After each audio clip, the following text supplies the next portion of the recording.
There's a special kind of American town where the average house costs more than a small hospital. But the local job board is basically dishwasher, ski lift operator, part-time gallery assistant, seasonal line cook, and good luck.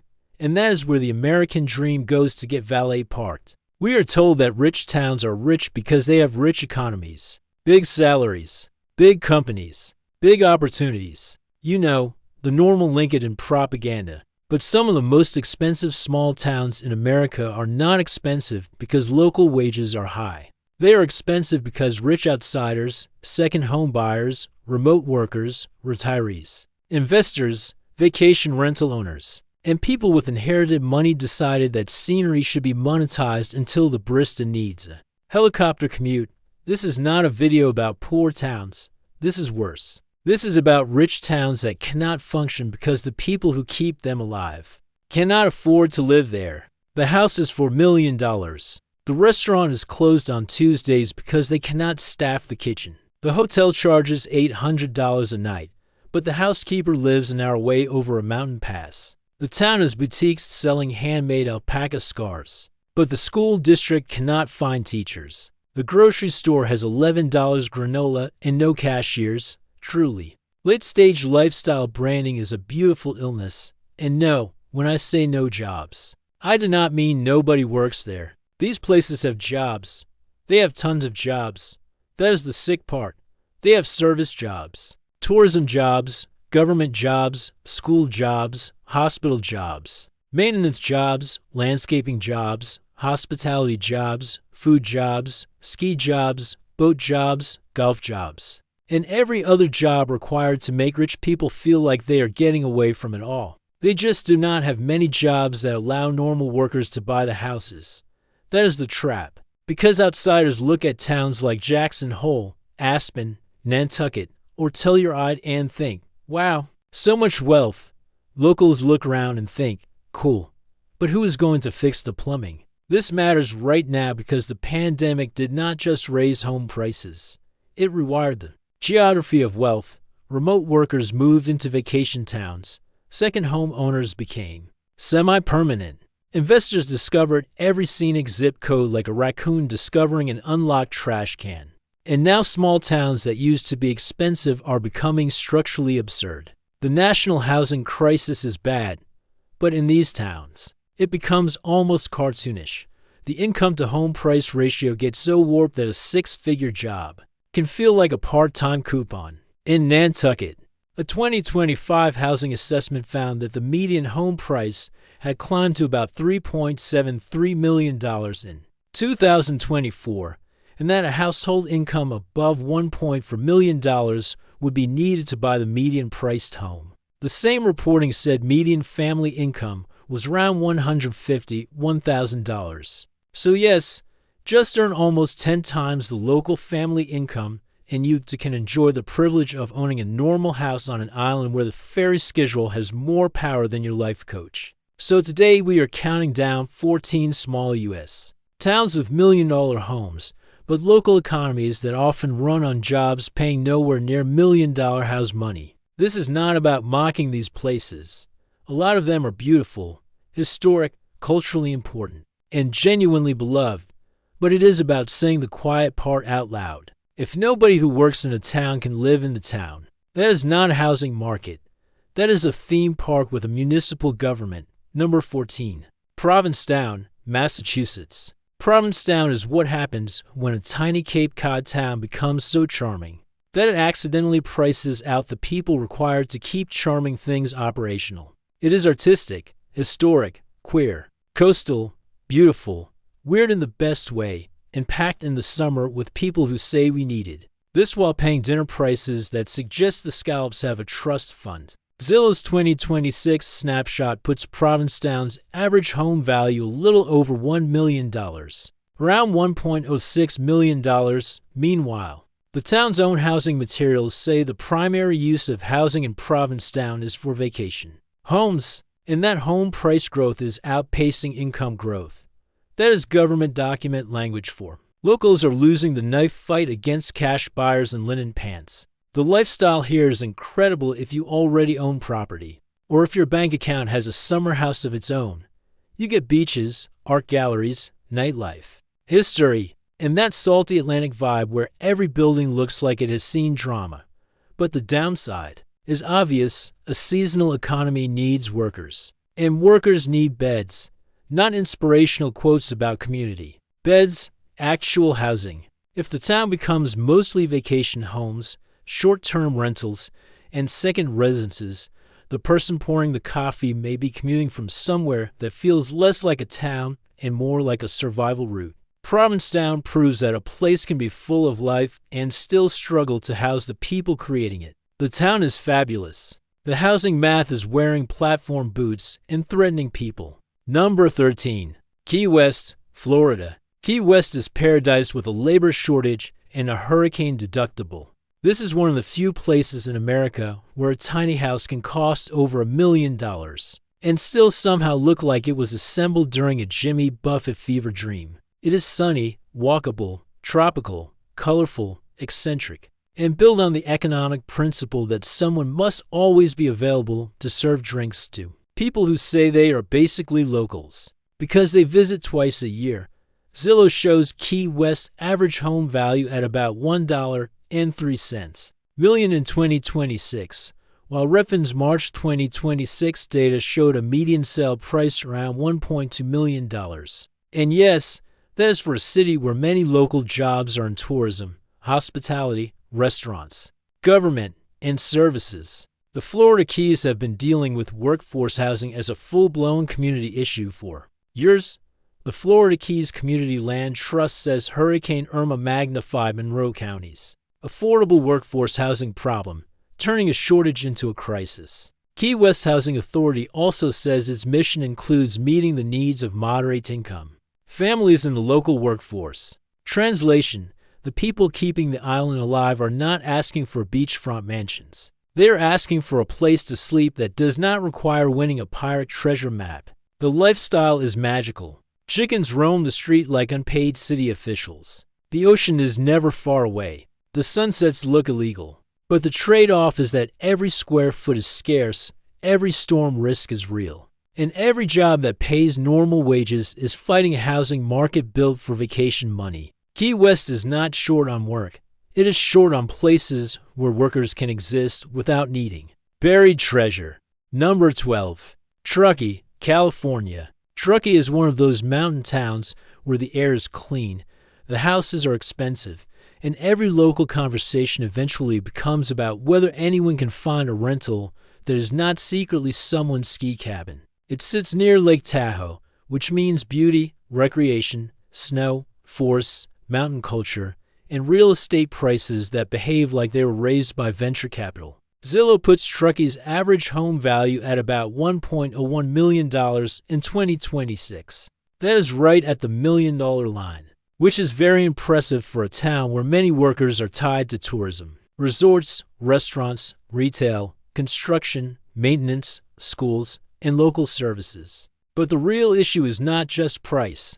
It is housing use in the North Tahoe and Truckee region. Local reporting has cited Mountain Housing Council data saying 65% of single-family houses are second homes and short-term rentals. KQED has also reported that around 50% of houses in the Truckee-Tahoe region sit vacant for much of the year. Imagine being a local worker trying to find a rental while half the houses are sitting there, like decorative snow globes. The lifestyle is fantastic if you love skiing, mountain biking, lakes, coffee shops, and paying California prices for a cabin that may or may not have 1970s plumbing. The downside is that tourism creates jobs, but vacation ownership removes housing. That is the curse. A town can be economically busy and residentially hollow at the same time. Truckee has plenty of homes. A lot of them are just waiting for someone from the Bay Area to arrive on Friday. Number 11. Steamboat Springs, Colorado. Steamboat Springs is marketed as a cowboy ski town, which is already an absurdly powerful phrase. It sounds like someone combined Yellowstone, Patagonia, and a $17 craft cocktail. For years, Steamboat felt more grounded than some other Colorado resort towns. It had ranching history, ski culture, Olympians, actual community, and less of the my dog has a financial advisor energy that you get in certain luxury mountain towns. Then the pandemic happened, and the housing market got launched into orbit. Zillow shows Steamboat Springs with an average home value around $1.3 million in 2026. Redfin's March 2026 data showed median sale prices around $950,000, down sharply year over year, but still wildly high for a local workforce economy. And this is where Steamboat becomes darkly funny. Local reporting found that even a $167,000 a year city job struggled to attract candidates because applicants could not find affordable housing. Let that marinate. A six-figure public sector salary was not enough to make the math work comfortably in a town of about 13,000 people. The lifestyle is dreamy. Skiing, hot springs, mountain trails, a real Western identity, and enough outdoor gear to outfit a small expedition. But the trade-off is that when houses become investment assets and short-term rental inventory, employers start solving staffing problems like they are playing municipal Tetris. Hotels for employees, commuters from farther away, jobs that stay open, service reduced. Everyone pretending this is fine because the mountain views are pretty. Steamboat used to be the authentic one. Now even authenticity needs a housing subsidy. Number 10. Breckenridge, Colorado. Breckenridge is a ski town that looks like it was designed by someone trying to make a snow globe taxable. It is cute, almost aggressively cute. Historic Main Street, mountain views, ski lifts, restaurants, tourists in expensive jackets walking slowly in groups of 7. It has the energy of a place where every building is photogenic and every burrito costs more than it emotionally should. Zillow puts Breckenridge's average home value around $1.19 million in 2026, while Redfin's March 2026 data showed a median sale price around $1.4 million. Either way, this is not a market built around lifty wages, restaurant wages, teacher salaries, or the financial life of a person who has ever had to check their bank balance before buying groceries. The town is full of jobs. That is not the issue. The issue is that a place powered by tourism needs year-round workers, and year-round workers need year-round housing. Across ski towns, reporting has repeatedly connected labor shortages to high housing costs, with resorts and towns using employee housing, rental incentives, and workforce programs just to keep basic operations going. The lifestyle is exactly what people want when they imagine Colorado. Skiing before work, biking after work, breweries, mountain dogs, fleece jackets, and that strange local pride that comes from knowing which roads become a disaster at 4:30 p.m. But the downside is that Breckenridge can feel like a town fighting not to become only a resort. And resorts need workers. Workers need housing. Housing becomes vacation inventory. Vacation inventory removes workers. Then the restaurant closes early and everyone acts confused. Breckenridge is adorable. Unfortunately, adorable now has a 7-figure appraisal. Number 9. Carmel by the Sea, California. Carmel by the Sea is so cute it almost feels illegal. This is a town of fairy tale cottages, ocean views, art galleries, dogs and sweaters, extremely tasteful signage, and the kind of real estate prices that make you wonder if the walls are made of compressed inheritance. Zillow shows Carmel by the Sea's average home value around $2.44 million in 2026. Redfin's March 2026 data showed a median sale price around $4.4 million. Although small monthly sales can swing wildly in tiny luxury markets, still, the point is not subtle. Carmel is expensive enough to make your mortgage lender speak in tongues. The town's issue is not that it lacks charm. It has too much charm. The kind of charm that gets purchased by people who do not need local wages. The Wall Street Journal reported that about 75% of homes in Carmel are second residences. That is not a neighborhood. That is a luxury storage facility for weekend feelings. And Monterey County's broader housing pressures are real. The California Housing Partnership reported in its 2025 Monterey County Affordable Housing Needs report that 73% of extremely low-income households were paying more than half their income on housing costs, The Monterey County Hospitality Association also points directly to workforce housing needs for hospitality workers on the peninsula. The lifestyle is gorgeous, walkable streets, ocean air, beautiful cottages, restaurants, galleries, and a level of quaintness that could qualify as a controlled substance. The downside is that the workers who keep quaintness operational cannot always afford to live. Inside the painting, Carmel is a postcard. Unfortunately, the person selling you the postcard may commute from 45 minutes away. Number 3. Nantucket, Massachusetts. Nantucket is not a housing market. It is a financial stress test with hydrangeas. This island is beautiful. Cobblestone streets, gray shingles, ocean views, history, beaches, boats, understated wealth, and people wearing sweaters that cost more than some. Used cars. But beneath the charming exterior is one of the most extreme housing mismatches in America. The 2025 Nantucket Housing Needs Assessment found that the median home price rose more than 140% in real terms since 2017, from about $1.54 million to $3.73 million in 2024. It also found that a household income above $1.4 million would be needed to purchase the median-priced home. Meanwhile, local reporting said median family income had only risen to about $151,000. That is not an affordability gap. That is a canyon with a ferry terminal. The island problem makes this even more brutal. A mainland resort town can sometimes push workers outward into cheaper nearby communities. Nantucket cannot do that easily because the cheaper nearby community is called the ocean. The housing assessment says Nantucket must essentially meet its housing needs internally because it cannot tap surrounding towns the way mainland communities can. The lifestyle is legendary. Summer wealth, historic architecture, beaches, elite quiet luxury, and the feeling that every window box has been curated by a committee.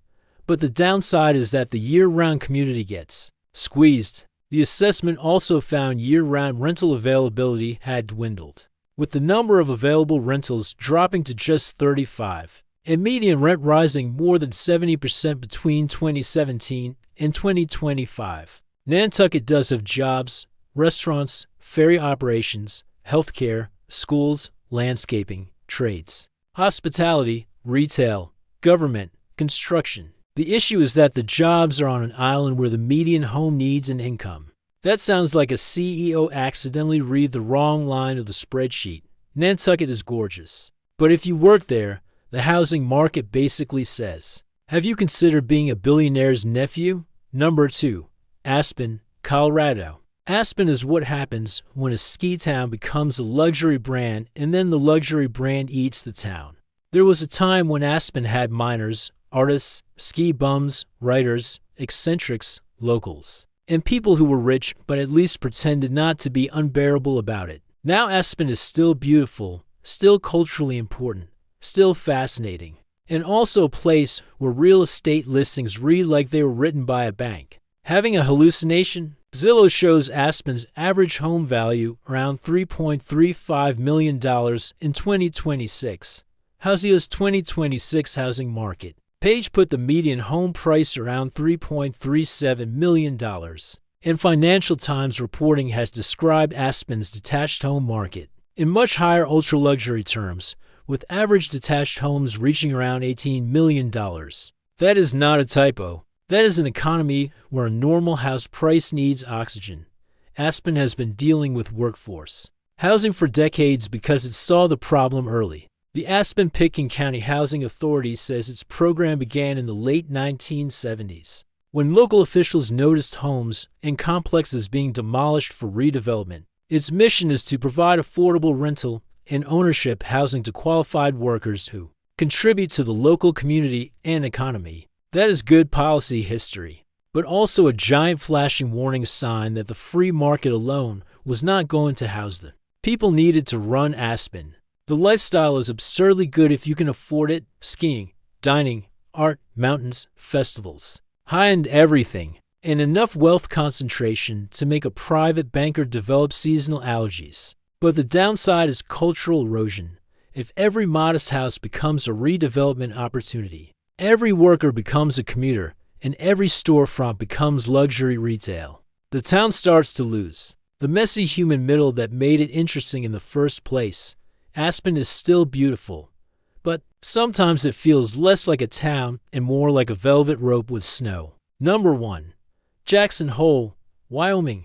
And number 1 is Jackson Hole. Because if America invented a machine to turn natural beauty into wealth inequality, it would probably look like Teton County. Jackson is breathtaking. Grand Teton views, Yellowstone nearby, elk antlers in the town square. Skiing, ranch mythology, national parks, wildlife, cowboy branding, billionaire estates, luxury boutiques, and a level of money that makes Aspen look over its shoulder.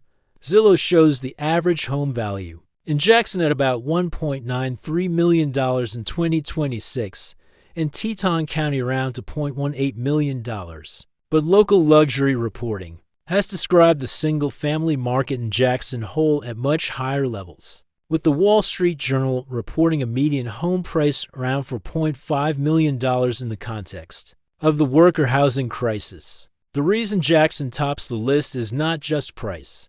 It is the extreme collision between protected land, low taxes, scenery, global wealth, limited developable land, and a service economy that needs normal workers every single day.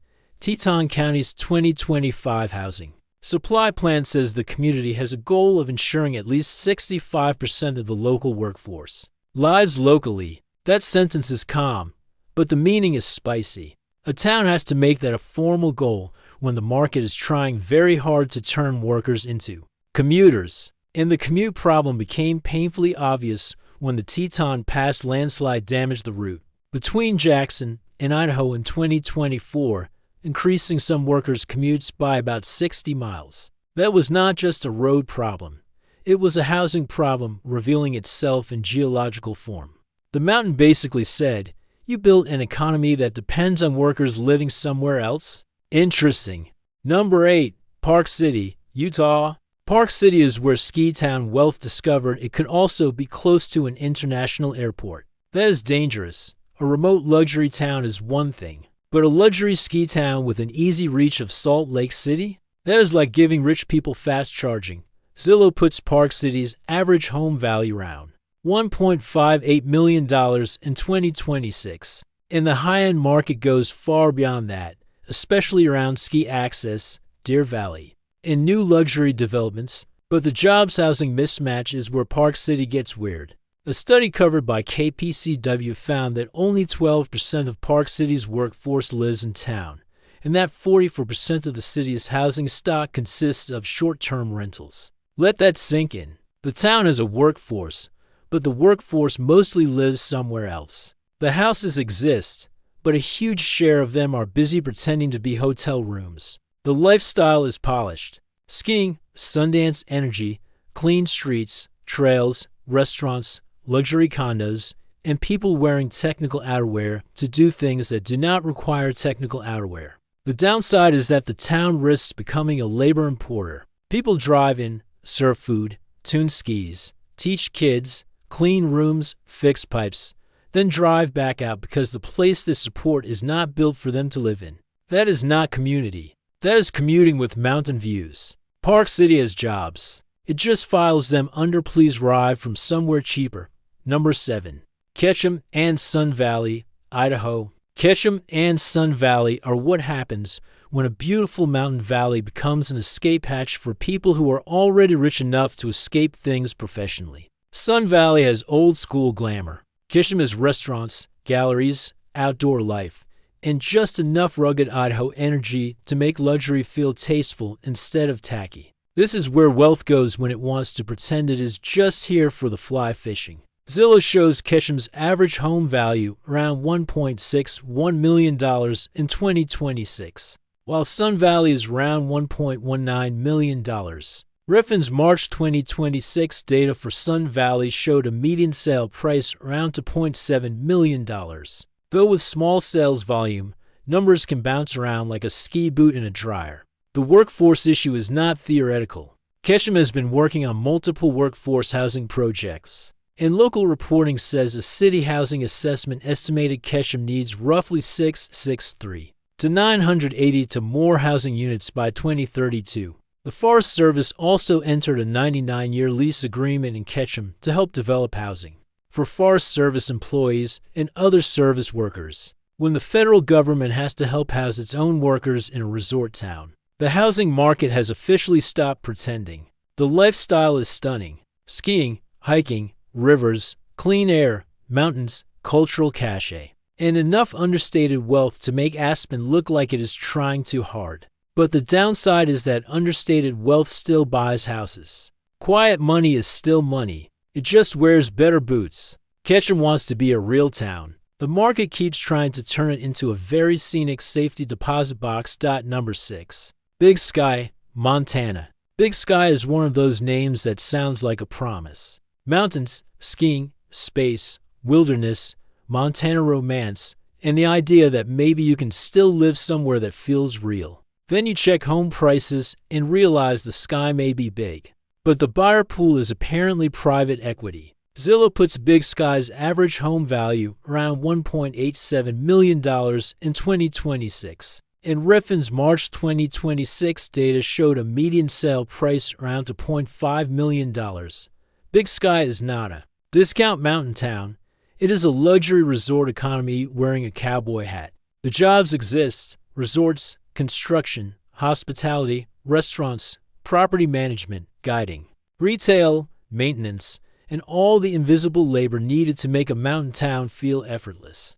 But labor is not effortless when workers cannot live near work. Big Sky has its own community housing trust, focused on improving the availability of affordable housing. And broader reporting on Montana resort towns has described the pressure from remote workers, second home buyers, and tourists as straining local infrastructure and displacing residents and small businesses. The lifestyle is incredible if you can afford it. Skiing, Yellowstone access, mountain views, big houses, quiet roads. And that Montana fantasy where everything feels rugged until someone mentions HOA fees. But the downside is that the place risks becoming less a town and more a staffing problem. Wrapped in luxury architecture, Big Sky is gorgeous. But apparently, even the sky has been subdivided. Number 5. Telluride, Colorado. Telluride is absurdly beautiful. There is no point pretending otherwise. It looks fake, like someone built a town inside a motivational poster and then added a free gondola.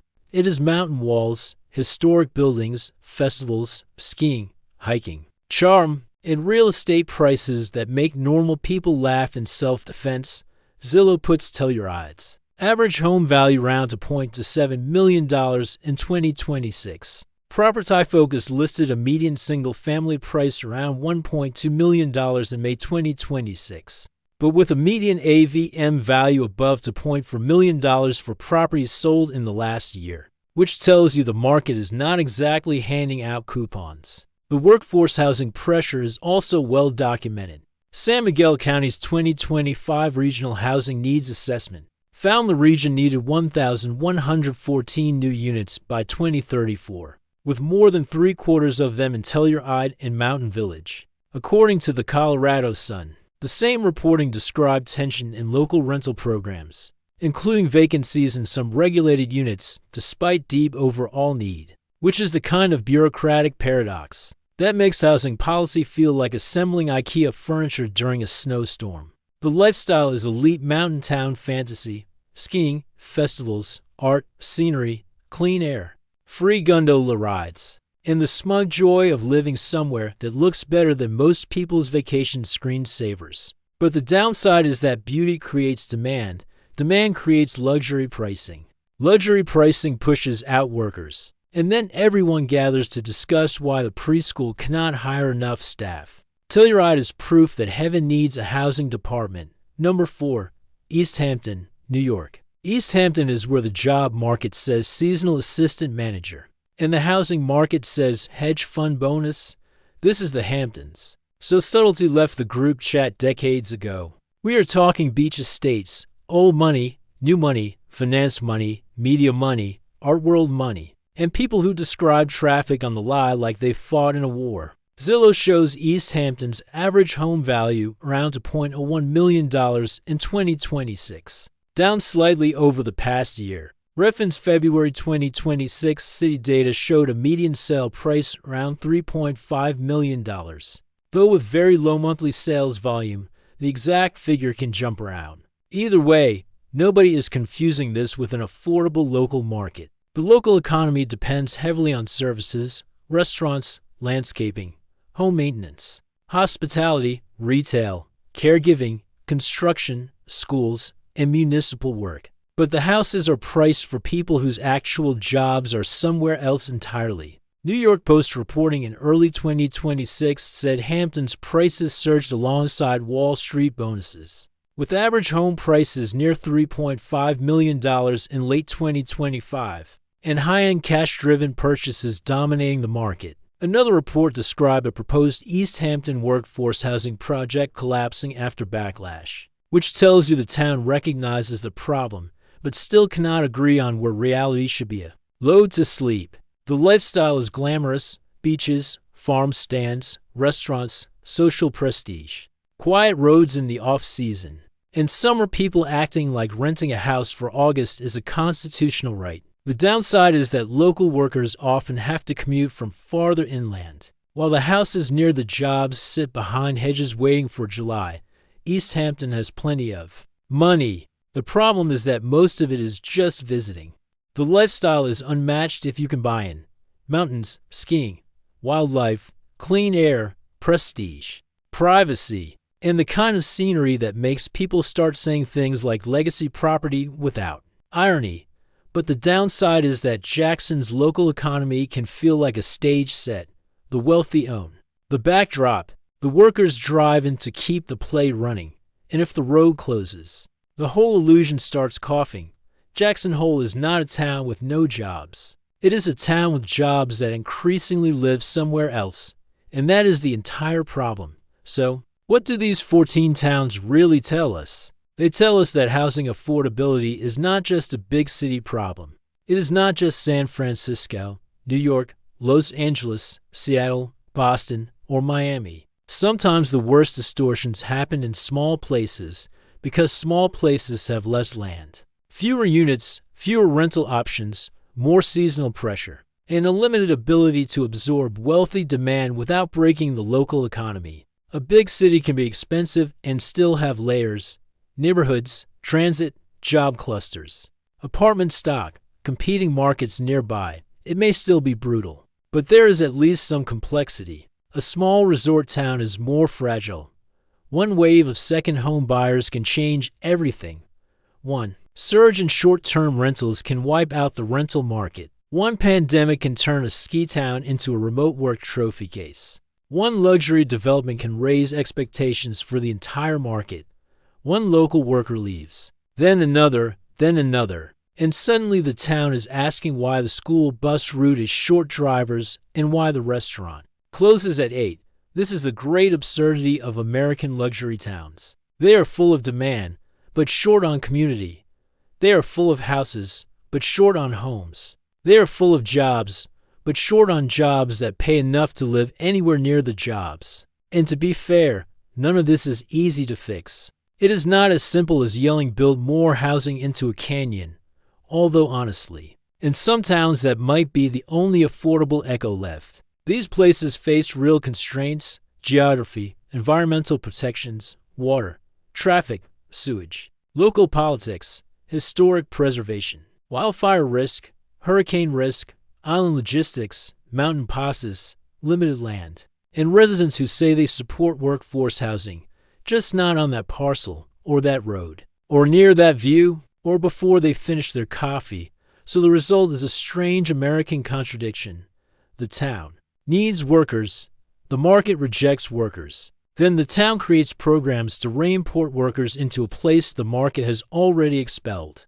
Restrictions, housing lotteries, employer housing, land trusts, lease-to locals programs, dorm-style units, public-private partnerships, rental incentives, subsidies, emergency plans. It is like watching a town install sprinklers after setting itself on fire with luxury listings. And no, The solution is not to hate the rich. That is too easy and honestly a little boring. Wealthy buyers are responding to incentives too. They want beauty, safety, recreation, low taxes, prestige, and places to put capital.